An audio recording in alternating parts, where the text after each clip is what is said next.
Item ಯಾವುದೇ ಇರಲಿ try ಮಾಡಿ ಆಚಿ ಚಿಕನ್ ಮಸಾಲಾ. ಕಾಫಿ ನಾಡಿನ ಮಾಣಿಕ್ಯಧಾರದಲ್ಲಿ ಬಾಲಕಿ ನಾಪತ್ತೆಯಾಗಿದ್ದ ಪ್ರಕರಣಕ್ಕೆ ಸಂಬಂಧಪಟ್ಟಂತೆ 2 ರಾತ್ರಿ ಕಳೆದರೂ ಕೂಡ ಬಾಲಕಿಯ ಸುಳಿವು ಮಾತ್ರ ಪತ್ತೆಯಾಗಿಲ್ಲ. ನಾಪತ್ತೆಯಾದ ಮಗಳಿಗಾಗಿ ಪೋಷಕರು ಕಣ್ಣೀರು ಹಾಕ್ತಾ ಇದ್ದಾರೆ. ಒಮ್ಮೆ ಮಗಳು ಸಿಕ್ಬಿಟ್ರೆ ಸಾಕಪ್ಪ ಅಂತ ಹೆತ್ತ ಜೀವಗಳು ಹಾತೊರಿತಾ ಇದ್ದಾರೆ. ಬಾಲಕಿಯ ಪತ್ತೆಗಾಗಿ 3ನೇ ದಿನದ ಕಾರ್ಯಾಚರಣೆ ಶುರುವಾಗಿದೆ. ಬಾಲಕಿ ಪತ್ತೆಗಾಗಿ ಈಗ ಥರ್ಮಲ್ ಡ್ರೋನ್ ಅನ್ನ ಬಳಸಿ ಶೋಧ ಮುಂದುವರೆಸಿದ್ದಾರೆ.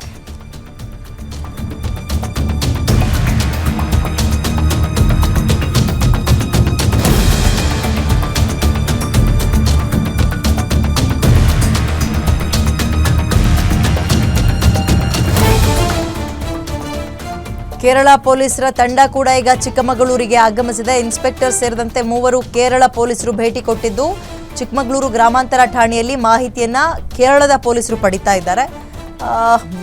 ಈಗ ಬೇಸಿಗೆ ರಜೆ ಎಲ್ಲ ಇರೋದ್ರಿಂದ ಟೂರಿಸ್ಟ್ಗಳ ಸಂಖ್ಯೆ ಹೆಚ್ಚಾಗುತ್ತೆ. ಎಲ್ಲೆಲ್ಲಿ ಪ್ರವಾಸಿ ತಾಣಗಳು ಜಾಸ್ತಿ ಇರುತ್ತವೋ ಅಲ್ಲಿ. ಬಟ್ ಈಗ ಎಲ್ಲಿ ಹೋದ್ಲು ಈಕೆ, ಎಲ್ಲಿ ಮಿಸ್ ಆದ್ಲು, ಹೇಗೆ ಮಿಸ್ ಆಗಕ್ಕೆ ಸಾಧ್ಯ? ಅಪ್ಪ ಅಮ್ಮನ ಜೊತೆ ಇದ್ದವಳು ಒಂದು ಪ್ರಶ್ನೆ.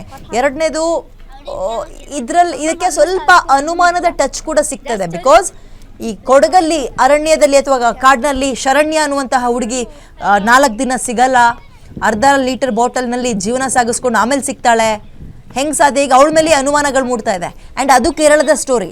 ಆ್ಯಂಡ್ ಇವರು ಕೂಡ ಬಿಲಾಂಗ್ಸ್ ಟು ಕೇರಳ, ಅಂದರೆ ಕೇರಳಕ್ಕೆ ಸೇರಿದವರೇ.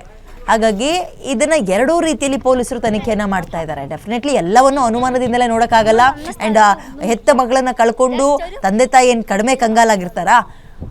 ಬಟ್ ಹೆಂಗೆ ಮಿಸ್ ಆಗ್ತಾಳೆ ಅಪ್ಪ ಅಮ್ಮನ ಜೊತೆ ಹೋದಂಥವಳು? ನಂಬರ್ 1. ಎರಡನೇದು, ಎಲ್ಲ ರೀತಿಯ ಟೆಕ್ನಾಲಜಿಗಳನ್ನ ಬಳಸಿ ಹುಡುಕುವಂತಹ ಪ್ರಯತ್ನ. ಕೇವಲ ಈ ಕಾಲ್ದಾರಿಯಲ್ಲಿ ಒಂದು ಟೀಮ್ ಹೋಗುತ್ತೆ, ಅವ್ರು ಹುಡುಕ್ತಾರೆ, ಹಂಗಲ್ಲ. ಡ್ರೋನ್ ಎಲ್ಲ ಬಳಸ್ತಾ ಇದ್ದಾರೆ. ಮೇಲಿಂದ ಕೆಳಗೆ ಏನೇನಿದೆ ಅಂತ ತಿಳ್ಕೊಳ್ಳುವ ಪ್ರಯತ್ನಗಳಾಗ್ತಾ ಇದೆ. ಯಾವುದು ಕೂಡ ವರ್ಕ್ ಆಗ್ತಾ ಇಲ್ಲ. ಎಲ್ಲಿ ಹೋದ್ಲು ಹಾಗಾದ್ರೆ?